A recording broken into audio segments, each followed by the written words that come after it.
As you can see, my name's Vicky Clark and I'm from the British Council, the Global Assessments team.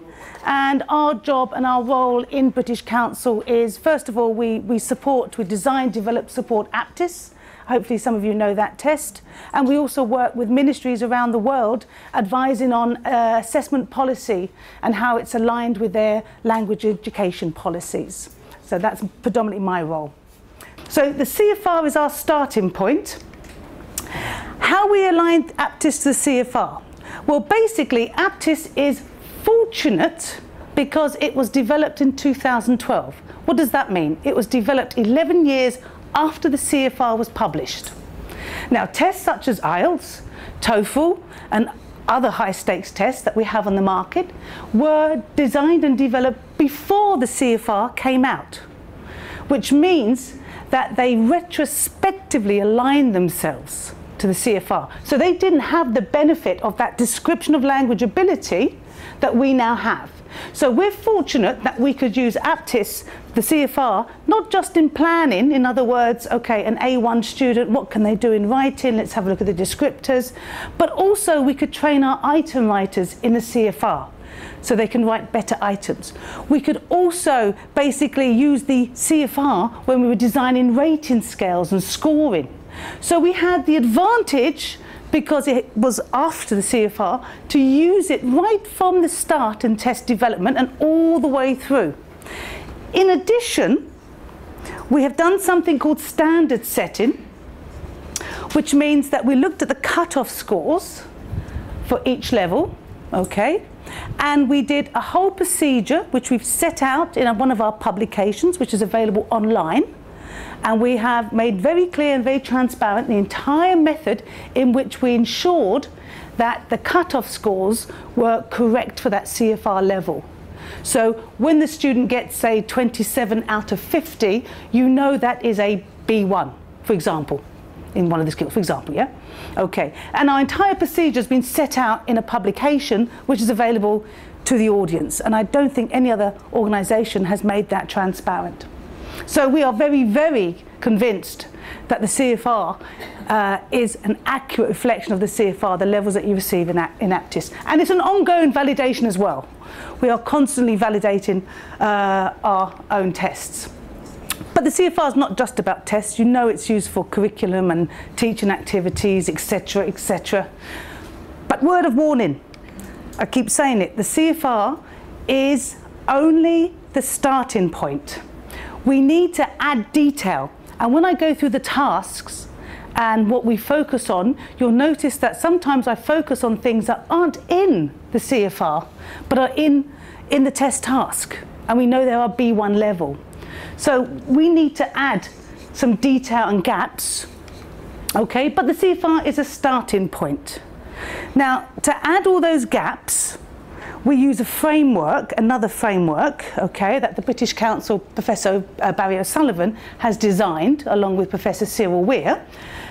I'm not going to talk about this, but I'm going to leave it here because I'm going to show you how the CFR is not sufficient to design tests. It's a starting point, and we have to fill in loads of gaps. So all the gaps I'm going to talk about that we've filled in come from this framework. I'm just going to leave it here because you can reference it later and have a look at it later. Okay. And in our technical report, again online, we have every test specification and every rating scale for the Aptis for your viewing. So the test specification for each task tells you exactly what's in that test task. Okay, so that's very important. You can have a look at that later. Okay, but without further ado, we've got a lot to get through. I'm going to go through each task for each skill and try to explain the CFR, but also what else we have to add, okay, and what else we need to teach students to get from one level to the other. Okay, so let's start with the reading test. Now, in our reading test, we have 4 tasks, okay. There's A1, A2, B1 and B2. So basically the 4 tasks, and I'll make this available to everyone so that you can have this, because this is just to give you a quick idea. So there are 4 tasks and they increase Now, careful what I'm going to say, because it's very important. They increase in linguistically more demanding and cognitively more demanding. I'm going to explain what that means later, because this cognitive idea is not in the CFR. That's part of the own framework that we've developed. Sorry, this is only for the Aptis general? Yes, I'm going to explain Aptis general, but what I'm explaining, you can then apply to all the other variants, okay? So, let's start at the starting point. Now, obviously, I'm just looking at the overall reading comprehension A1 here, but obviously, when we want to look at CFR A1, there are over 70 odd descriptors in the CFR documents with A1 mentioned. Some of those will not be relevant to our task in reading, but looking at the reading descriptors, we would choose and have a look at the A1 that is relevant. I'm just showing you the overall to help. So have a quick read of A1. Okay, A1 is very basic, right? It's actually what we call, very important because it distinguishes A1 to A2, within sentence level reading. Okay? Now again, this is not something you'll find in the CFR, because this is to do with cognitive processing. So within sentence level reading means, let me just go here, that as you can see from an A1 task, you have this and then you get an option of three and you choose one, yeah? Okay. Now basically this looks like a paragraph, right? But in fact it's not, because these sentences are isolated sentences. You don't need to read this sentence or understand it to answer this question. Okay, so if we had these sentences separately, isolated, it'd be the same. It's just this looks more authentic, because reading at this level is within sentence. Okay, so the idea is that they read this sentence: thank you for a wonderful weekend, I had a really great time, your wife is a good cook, and she, now I presume it will be made or cooked a very nice dinner, would have been the correct answer. You don't need to understand that sentence or read this sentence after to answer the task, because you're reading within sentences. The vocabulary here is what we call K1. K1 means the first 1,000 most common words. Okay, under the British National Corpus, 20, it's called British National Corpus. So K1 is the first 1,000. K2 is the first 2,000, K3, first 3,000. Okay, so in an A1 task, both the text itself, the input, and the sort of the options are in the K1 list, word list. Grammatical structures, if you look at the British Council core equals document, which I'll show you where to find at the end, you can also look up exactly what structures, grammatical structures, are targeted at A1. You can also look at what topics are targeted at A1, what notions and functions are targeted at A1. So we use all that information, and then with all that information and knowing it's within sentence, you can design similar tasks. So what's the difference between the A1 and our A2 tasks? Let's see what the CFR, our starting point, says.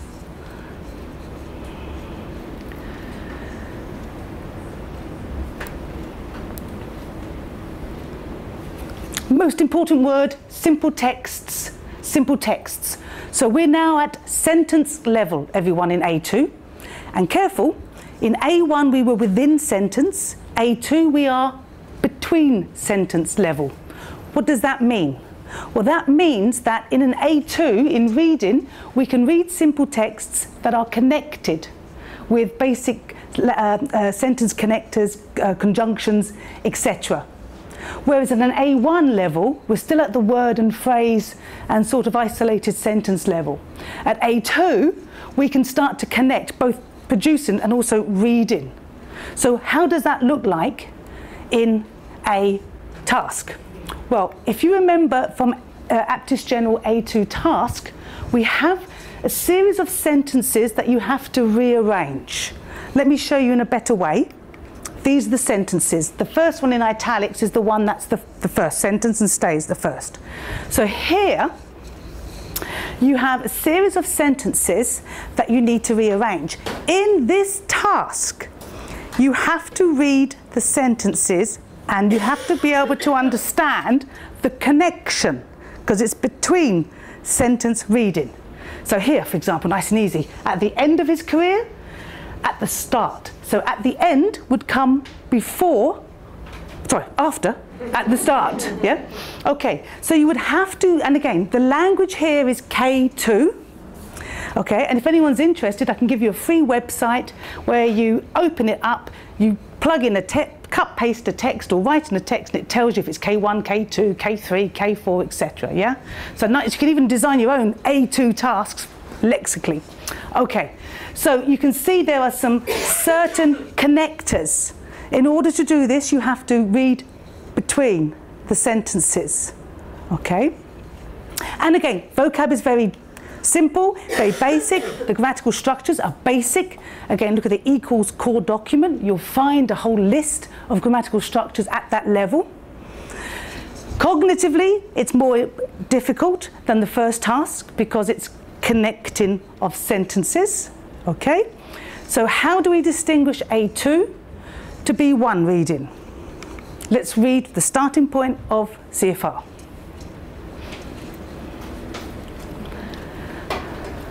Quite different here. We've got texts. In fact, B1 is what we call paragraph level comprehension. Okay? I'll explain the difference between paragraph and text in a minute. Even if there's multiple paragraphs, it's still paragraph level comprehension. Now, we've got satisfactory level of comprehension within the familiar. Related to, it should be a factual, yes, his field and interest. So basically, B1 is still within the familiar. It's not a wide range of topics. It's still your home, family, work, anything that's related to your personal life. And if it's a text on that topic, then you should be able to read it with a reasonable deal of comprehension. So how do I do from between sentence to paragraph level reading? And how do I test that? In this task, we have a text. The first one is given to you, okay? And then you have to fill in, okay, choose these words. Now, what you'll find, if it's done correctly, now some of these tasks I've given you are not live items, obviously. So they're items that we use just for exemplary purposes. But basically, you'll have to read the whole paragraph, and what you'll find is you'll probably fill in one or two, and then you'll realise when you carry on reading that's not quite the right one, or you can't fill in this until you've read the paragraph. So it's slightly different from the within and between sentences. The idea is we have a topic which we are expanding upon in a paragraph, which is reading, okay? And we need to actually make sure. So if I could answer this, if I can answer 15 on its own without, now you probably can, because of course you're a higher level than B1, everyone, so don't think, oh, it's not good. You know, if you think of your students, if your student at B1 could answer number, if they just read this word and here, and they could choose one, then that's not paragraph level reading. Okay, some they might guess, and they might guess correctly, but that's our strategies that we employ along with our communicative language and general competencies when we perform a task. But certainly to get all of this right, you would have to read, and yourselves hopefully already beginning to see that, yeah, even though you're well above that level, it's still a paragraph level. So what's the difference between paragraph and B2? Now, I gave you two here just to give you an example that we do actually use multiple CFR descriptor scales when we are starting point in testing.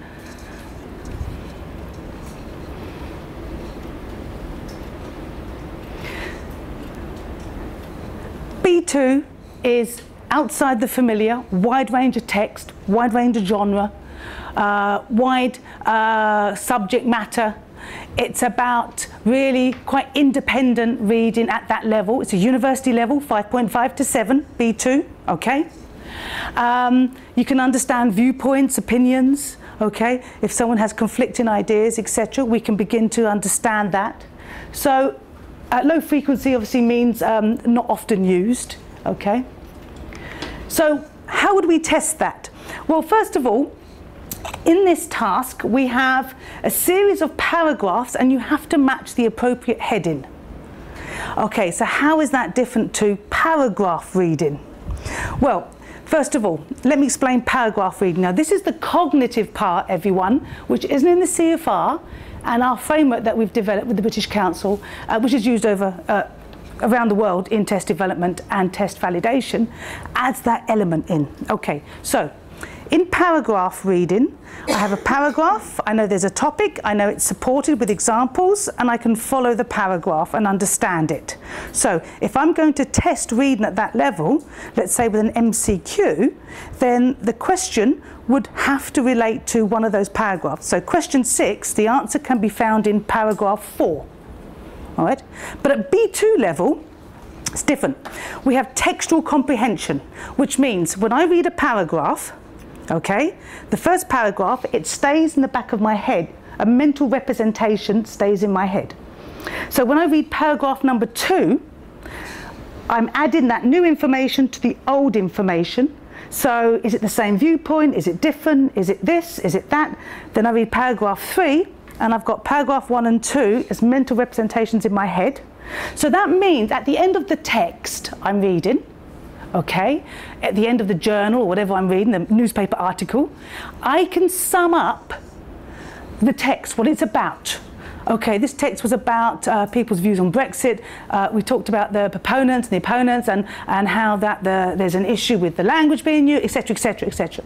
So at B2, in my reading, I can understand the text as a whole.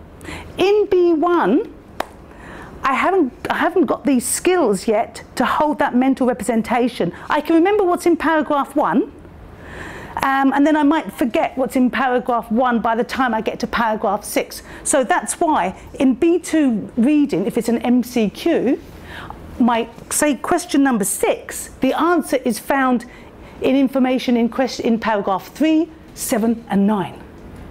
Because you have the textual representation in your head. Okay? So in other words, in B2, so when you fill in when you choose one of these headings, I think there's 8 and there's only 7 paragraphs, okay? You'll find that some of these headings are quite similar, so you might assign a heading when you read it, you know, even someone at your level, even native speakers, we look at native speakers doing this test, and then when they carry on reading the text, they go, oh no, wait a minute, that's actually for the other paragraph, so let me go back and think. So the idea is there's a lot of careful reading, understanding, textual representation, skim scanning, because you have to go back and forths, okay? And that's B2 reading. So if you, and one of my problems sometimes with teachers is if you constantly try to ask them questions within paragraph and not get the students to refer to the text as a whole, then you can't increase their B2 skill, because it's textual, okay? And C1 is multiple texts, okay? But even at B2, high B2, which is a 7, you should be able to read a variety of texts and hold that mental representation. You know, for example, every morning I wake up and I read The Guardian, and then I read The Telegraph, and then I read BBC News, and then I read CNN, usually on the same subject. And at the end of it, I form an opinion, obviously, of where everyone's coming from. You know, The Guardian and The Telegraph are 2 political poles, so, you know, they have 2 different viewpoints. And that skill is that B2 plus skill that a B1 can't do. Okay, is that roughly clear?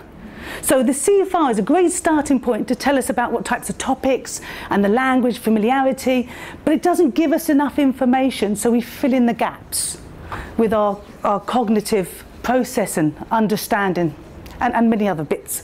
But theoretically, we'll focus on that. In the reading, task 1 assesses level A1, task 2 assesses level 2. That's right. 3 B1 and 4. That's correct. So in Aptis General, that's why we only go up to C, because if you do perfect in these tests, basically, or near perfect, then you're a C or above. But we can't distinguish C1 or C2 in Aptis General. We do that with Aptis Advanced. Because if we wanted to distinguish, we'd have to add another task or 2, right?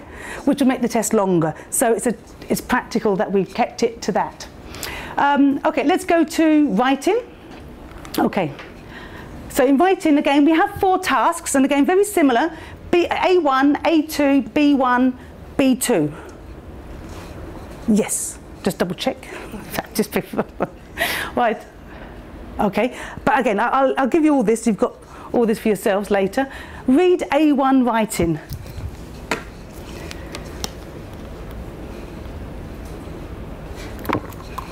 Okay, we've got similar, right? It's all about very basic, very personal. Again, K1 we're expecting. Isolated phrase and sentence. It's not even sentence level A1 writing. It's not sentence level, which is why in our task, sorry it's a bit small, it says you can answer with 1 to 5 words. Okay, because we're not even, okay, I live in Madrid is A1, but it's chunked, learnt, yeah? So here you've got to, and also in this, we also don't focus on spelling and punctuation because at A1 that's not really a focus, because you've got the word and phrase, and punctuation is obviously more of a sentence level. And at A1 as well, we're literally struggling with words. So that's an A1 task. What do you do? What did you do yesterday? What's your favourite colour? Etc., etc. Okay? So how do we distinguish writing at A1 to A2? Remember, A2 is sentence level. Remember, with simple connectors, it's all very linked, okay? So at A2, just said that, there you go. Let's see if I was copying me, Fiona. Okay, so with A2, what we've done here is you have to write 20 to 30 words, okay? And what you have to say is you're a member of a sports club and someone wants you to know about the days and times you can come and the activities you enjoy.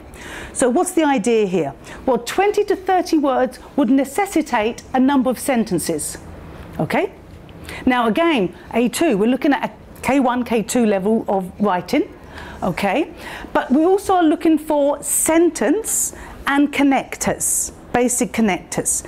There is a little bit of coherence here, but very, very basic in terms of and, but, because.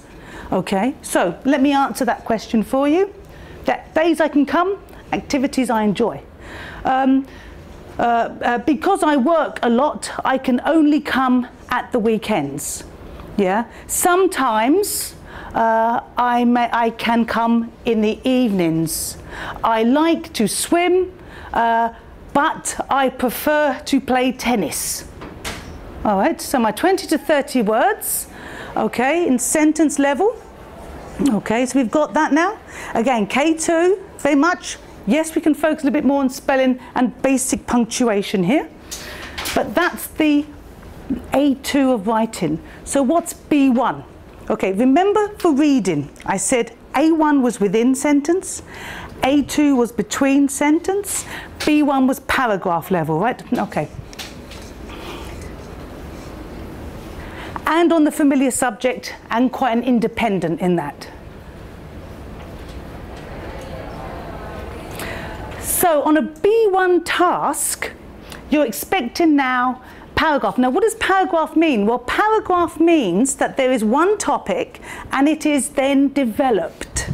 Okay, and there is some coherence, cohesion, so it's clear what's being, you know, the opinion or the view or the description of the narration. So in this task, okay, we have you're a member of a sports club and you're talking to someone in a chat room. Now what you see is you see this question, then you'd write the answer, then pop, the next question would come up and then you'd write the answer, then pop, the next question would come up and you'd write the answer. Why? First of all, that's an authentic task. Sorry, we do it all day in our emails and kids do it all day in, I don't know, WhatsApp, chat rooms, whatever children do, no idea. Okay, but because I want paragraph level, I've increased the number of words to 30 and 40. Okay, so each part is 30 to 40 words per answer. Why? Because that will involve development. So, why did you join the sports club? A question nobody would ever ask me, Fiona. Right, okay. I joined the sports club because I wanted to get healthy. I work a lot and I don't have much time to exercise. Therefore, I think that in the club I can swim and play tennis and this will help me. Something like that. Okay? Can you see there is some development of the idea? And here, how do you feel about the club? And then I think it's great, there are nice people there, and I've had coffee with some of them. Can you see? I'm developing an idea over the answers, and 30 to 40 words at a B1 level could be about 4 sentences. Okay? Now, we're not asking for subordination or embeddedness at this point, everyone. This is B1. There should be, we may have some, you know, conjunctions such as subordinate clauses like because, if they're very tricky, perhaps a relative clause, but that's, you know, that's towards the end of B1. But we are looking for certainly better connections rather than just and, but, so. Because, you know, we are looking for a clear sort of movement along those sentences so we can understand the idea. So that's B1. B2, remember, is at university level.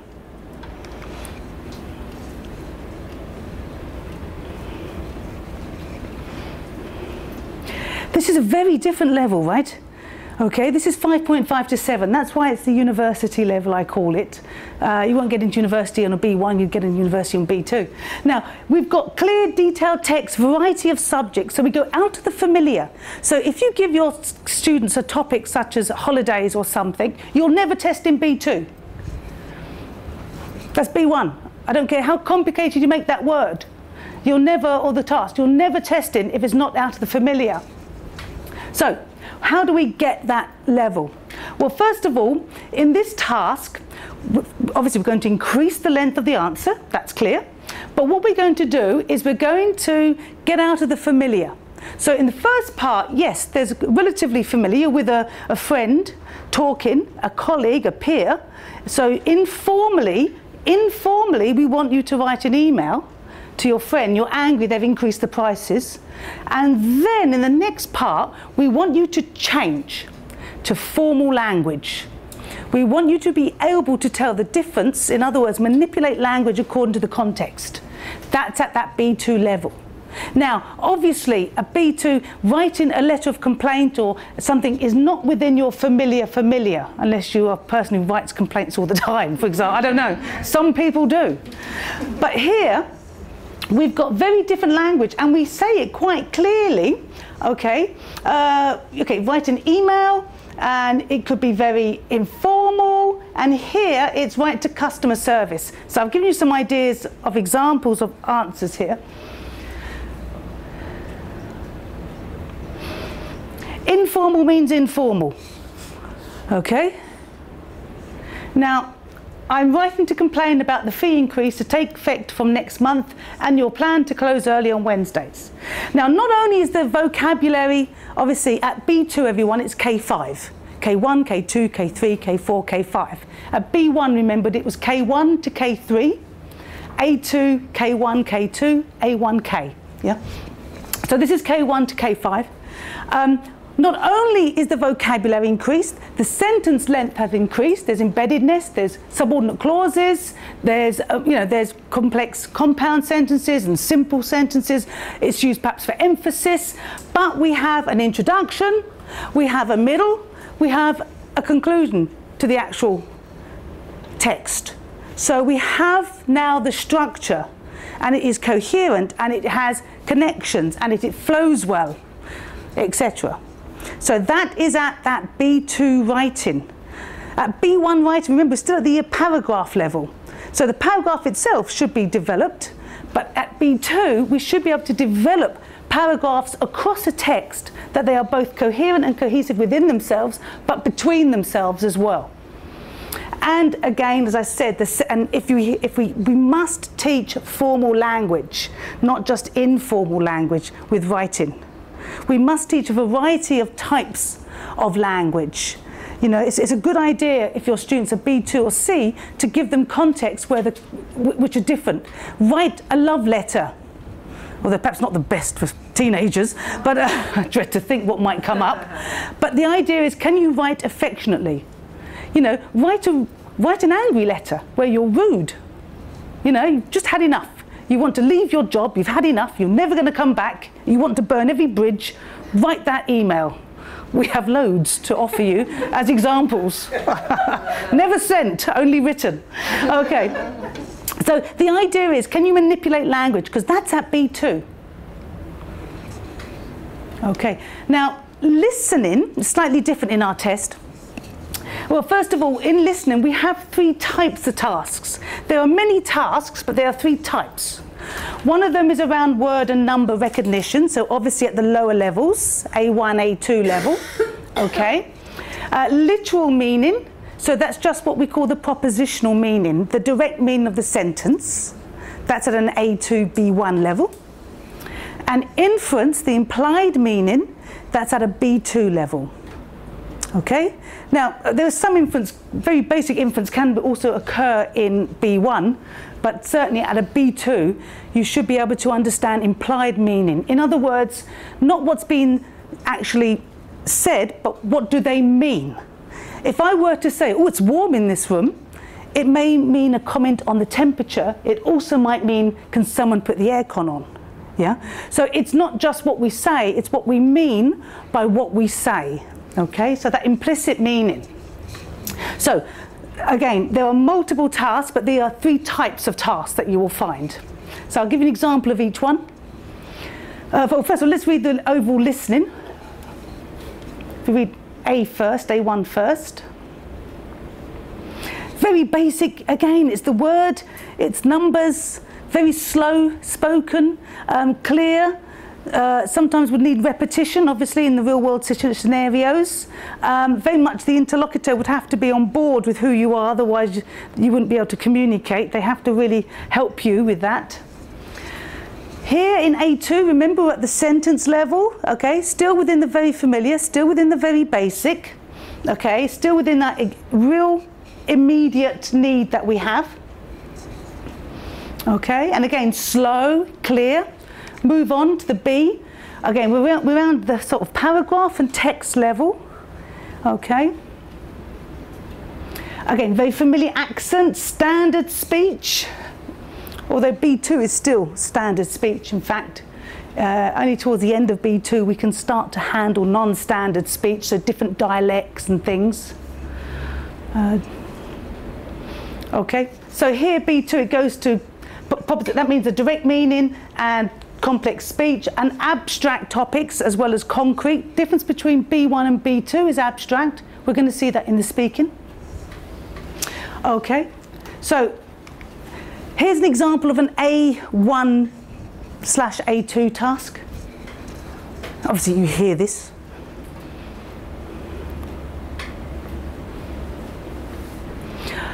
Word recognition, number and word recognition. Okay, because remember, you can pick up certain words and phrases at A1. That's what the CFR helps us to understand, yeah? An A2 B1 task, possibly more towards the low B1, this one.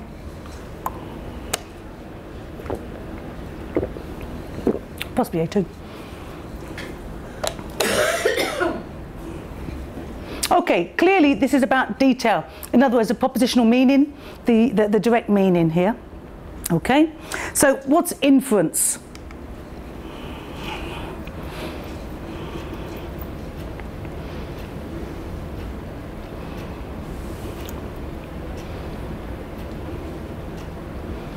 Actually, this is quite a bad item, actually, because most British men will go for A. But luckily, it's not for the British, so we're okay.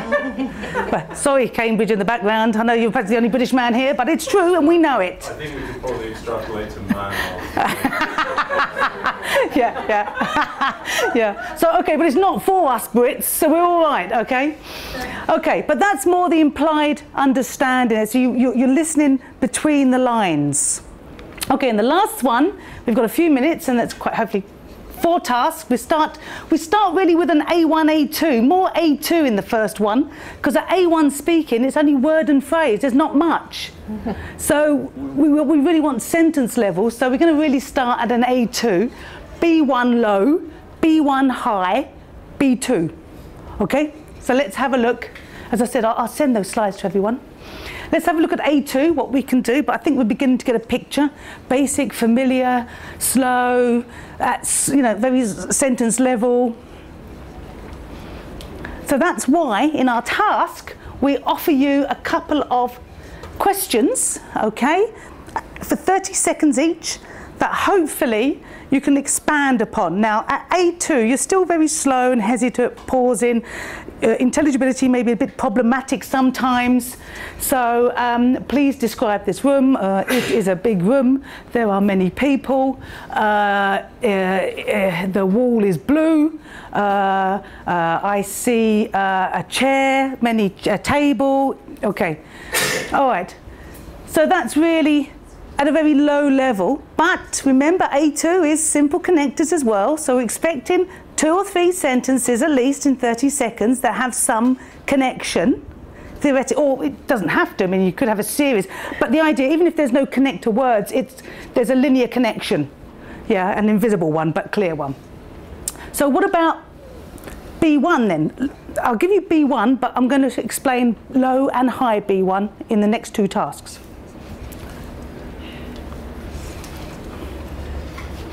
All right, so we know what B1 is. It's a much more, sort of, we talk about paragraph level, but it's much more connected text, a slightly longer text, always within the familiar, remember? So how do we test that? Well, obviously this is for the Chinese market test, not for Spain, obviously. Chinese New Year. So what we've got is we've got a description. And then we ask you to talk about a celebration in your own country, familiar topic. Because at B1 you should be able to elaborate at length within the familiar. You should be independent. You're an independent user at B1 in the familiar. And then you have to reflect a little bit on, because at B1 we also talk about you able to give, you know, your views on things, your opinions. Okay, so we've got description. So we want the vocabulary and the structures. We've got the relating it to your own context. So you tell us at length about your own context. About 40 seconds, I believe, in this one for each question, which is a long time, everyone. Yeah, yeah, quite a few sentences. So how do I distinguish low to high B1? What's the difference? Well, this is like a high B1 question. Okay, we've got compare and contrast, so slightly different skill to just describe. Okay, now what's really important is towards the higher end of B1 we've got the idea of advantages, disadvantages and hypothesize, predict, speculate. If you look at the B1 scales for speaking, etc., not just the one I showed you but all the scales for speaking, you'll find that this idea of hypothesis, prediction, reflection is part of B1 and it's part of the higher end of B1. So you know, which of these places would be better to work in and why? Okay, now that involves quite a lot of thinking, okay, but it's still within the familiar. I think I would prefer to live in the city because there are fewer serial killers there, or I don't know. I would think of something. And finally, B2. How do we distinguish B2? This is my last slide, hopefully, a bit over.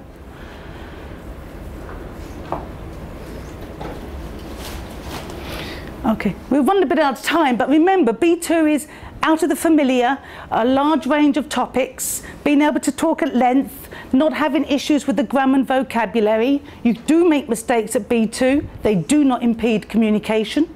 You should have control of the basic structures. Any errors you make should be really when you're going for more complex language, okay?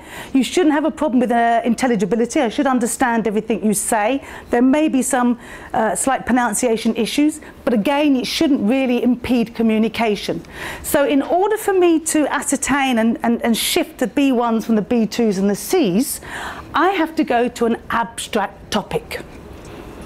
Because even if it's a difficult question within the familiar, then you'll end up having easy language. So if someone said to me, "So Vicky, what do you think of Trump's policies?" I think they're rubbish.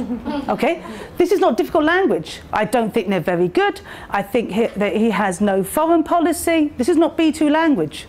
But I'm giving you, as a native speaker, a correct answer. So one way we distinguish and we push complex language is we get into the abstract.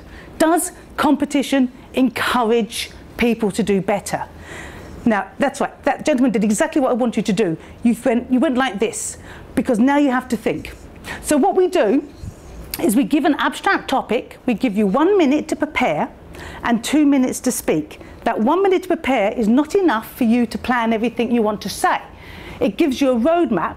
So what you're going to have to do is you're going to have to stand up for 2 minutes, or speak for 2 minutes, and you're going to have to keep going, because that's not going to work, right?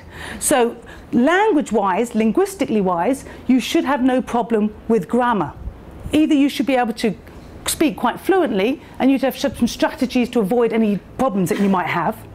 So you're not really pushing for the, your hesitation should only be for content, not for language.